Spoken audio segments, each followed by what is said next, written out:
और अब आपको उत्तर प्रदेश के इटावा से एक खबर दिखाते हैं, जहां बुधवार की शाम तक एक पक्की आलिशान इमारत खड़ी थी। चमचमाता गुंबद था, आगे चौड़ा चबूतरा, बीहड़ वाले सैयद बाबा का जलवा। मजार की दीवार पर लिखा था कि यहाँ शेर भी अपनी पूंछ से झाड़ू लगाता है। लेकिन गुरुवार की सुबह जैसे ही सूरज की पहली किरण पड़ी, ये मजार वहां से गायब, गुंबद गायब, चबूतरा गायब और वहां का सारा मलबा भी गायब। यहाँ सिर्फ कमर तक ऊंचे हरे भरे पेड़ लहलहा रहे। नमस्ते, आप सभी से अनुरोध है कि कृपया हमारे चैनल को सब्सक्राइब करें, वीडियो को लाइक करें। बीहड़ वाले सैयद बाबा की मज़ार रातों रात उड़ा दी गई जी, रातों रात। अब आप कहेंगे कि साहब कि ये क्या ख़ास बात है? ख़ास बात है क्योंकि यदि आपने नोटिस किया हो तो मज़ारों के ऊपर बड़ी आफत आई हुई है। ख़ास तौर से कब से देखिए, जो स्ट्रक्चरल चेंज हुआ वो ये हुआ कि जो वक्फ़ अधिनियम था उसमें अमेंडमेंट हुआ। वक्फ़ अधिनियम में अमेंडमेंट होने के बाद से मज़ारों के ऊपर आफत आनी इसलिए शुरू हो गई क्योंकि एक उम्मीद पोर्टल बना और उम्मीद पोर्टल में सारी की सारी वक्फ़ संपत्तियों के रजिस्ट्रेशन की बात आई। वक्फ़ संपत्ति यदि रजिस्टर्ड होती है तो उसको एक लेवल ऑफ प्रोटेक्शन मिलता है। उसके बाद फिर यदि आपको उसको चैलेंज करना है तो आपको वक्फ़ ट्राइब्यूनल के थ्रू जाना होता है। यद्यपि वहाँ भी वक्फ़ ट्राइब्यूनल का जो एक एकाधिकार था उसमें काफ़ी कुछ से संकट आ गया है, लेकिन फिर भी एक लेवल ऑफ प्रोटेक्शन होता है। अब ये देखा गया कि 33,000 संपत्तियाँ अकेले उत्तर प्रदेश में अनरजिस्टर्ड हो गई, उनका रजिस्ट्रेशन नहीं हुआ। रजिस्ट्रेशन क्यों नहीं हुआ? क्योंकि उम्मीद पोर्टल पर रजिस्ट्रेशन के लिए एक आवश्यक शर्त यह है कि उसका मालिकाना हक़, उसके कोई कागज़ आपको बताने पड़ेंगे। आपके पास कोई मज़ार यदि आपने बनाई है, लोग ऐसे तो आप जानते हैं आजकल मज़ारें जहाँ जहाँ भी उग आती हैं। हमने आपको लैंड जिहाद के बारे में बताया था, किस तरह से लैंड जिहाद किया जाता है। उसमें लैंड जिहाद का एक बड़ा ही महत्वपूर्ण पहलू जो है वो मज़ार जिहाद है। कहीं भी जाइए, कहीं भी पहले सबसे पहले एक हरी चादर डाल दीजिए।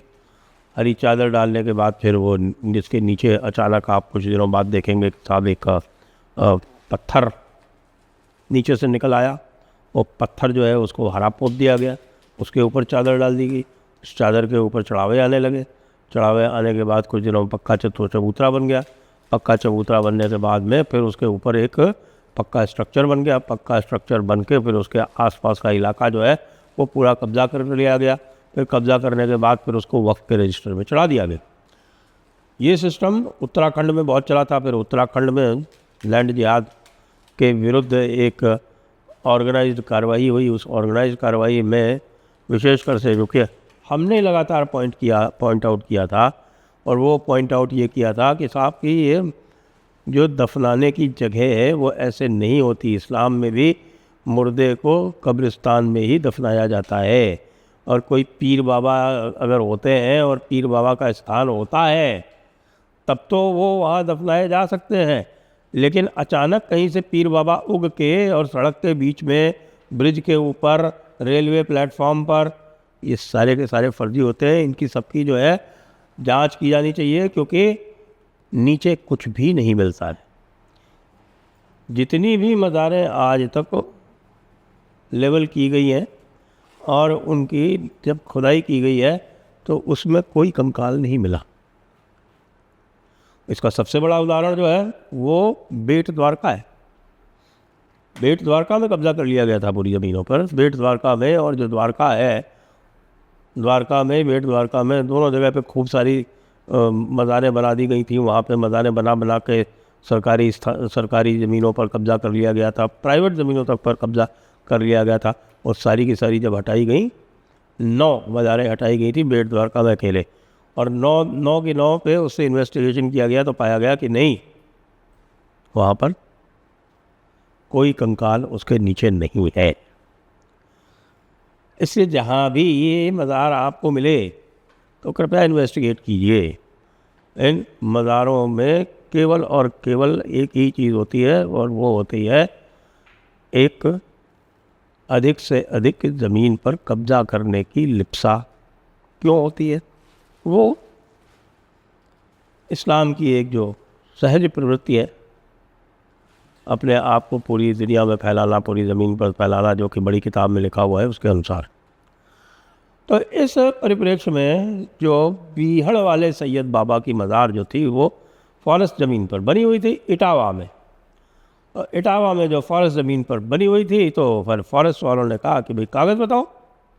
अब फॉरेस्ट ज़मीन पर तो कागज़ कैसे कोई बता दे, कागज़ नहीं बताया गया। उसके बाद फिर नोटिस दिया गया, तो भाई लोग जो थे वो चले गए कोर्ट। कोर्ट से उनका दावा हो गया खारिज। तो दावा खारिज होने के पीछे भी एक जो बड़ा रहस्य है, और वो आपको ध्यान होगा कि जस्टिस गवई थे, और वो जस्टिस गवई जो है वो कहते हैं कि उनके जो बड़े निर्णय हैं, उन बड़े निर्णयों में से एक ये है कि उन्होंने ये एनक्रोचमेंट हटाने का जो ड्राइव चलाया हुआ था कई सरकारों ने, क्योंकि उस पर उन्होंने रोक लगाई, उसको उन्होंने नियंत्रित किया। रोक क्या लगाई, नियंत्रित किया। और बुलडोज़र जस्टिस, वो कहते हैं ना ऐसा, बुलडोज़र जस्टिस पर रोक लगाई। लेकिन मज़े की बात यह है कि जो बुलडोज़र जस्टिस की जिसकी वो बात कर रहे हैं, उसका रास्ता उन्होंने सबसे ज़्यादा उन्होंने ही खोला। वो कैसे हुआ? वो ऐसे हुआ कि जो निर्णय आया सुप्रीम कोर्ट का, उसमें ये कहा गया कि साहब की जो मकान इत्यादि जो बने हुए हैं अपनी ज़मीनों पर, तो उनमें यदि कोई म्यूनिसिपल लॉ का वायलेशन है, पंचायत लॉ का कोई वायलेशन है, तो नोटिस दिया जाना आवश्यक है। लेकिन यदि सरकारी ज़मीन पर है, पीडब्ल्यूडी की ज़मीन पर है, फॉरेस्ट की ज़मीन पर है, नाला है, नदी है, पर्वत है, ऐसे स्थानों पर यदि कोई भी इंक्रोचमेंट है तो बिना नोटिस के हटाया जा सकता है। भाई साहब, जब गणना की गई तो पता चला कि 99% जो अतिक्रमण है वो तो ऐसी ही ज़मीनों पर है।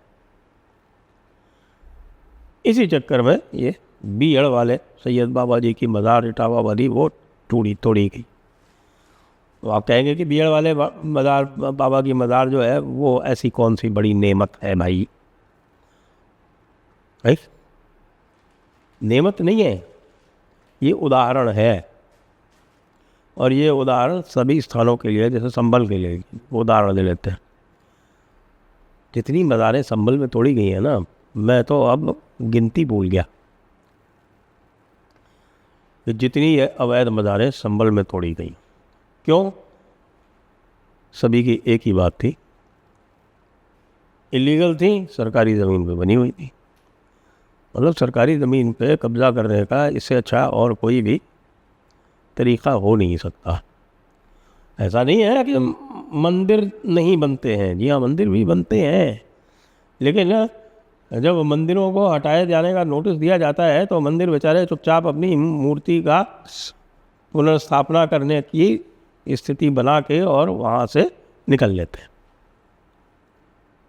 हालांकि यदि आप देखें तो मैंने आप कल भी बताया था कि जो हमारे भारतवर्ष के जो पूर्व भाग था, जो पश्चिमी पाकिस्तान और पूर्वी पाकिस्तान जो आज बांग्लादेश है, वहाँ तो ये स्थिति है कि लोगों को अपनी ज़मीन पर मंदिर इत्यादि बनाने की, मूर्ति इत्यादि स्थापित करने की छूट है।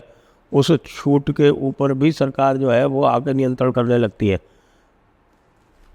अभी 2 दिन पहले ही बांग्लादेश ने भगवान राम की सबसे बड़ी मूर्ति बांग्लादेश में जो बन रही थी 53 फीट की, उसको रोक लगा दिया, उस पर रोक लगा दी कि नहीं बनेगी। और भारत में क्या हो रहा है? भारत में साहब की इतनी छूट है कि जो जहाँ चाहे वहाँ मज़ार बना ले। मदरसे बनाए थे कितने सारे इलीगल, तो सारे मदरसे जो है वो तोड़ दिए गए हैं। और अब तो आपको पता है कि निर्देश जारी कर दिया गया है होम मिनिस्टर की तरफ से कि बॉर्डर्स के 15 किलोमीटर क्षेत्र में कोई भी किसी भी प्रकार का कोई इलीगल स्ट्रक्चर जो है वो परमिट नहीं होगा। अच्छा, मज़ारों के साथ में और भी बड़े मज़े की बात है कि साहब कि जब मज़ारें जहाँ होंगी वहाँ उर्स भी होगा। अब ये उर्स क्या भला है?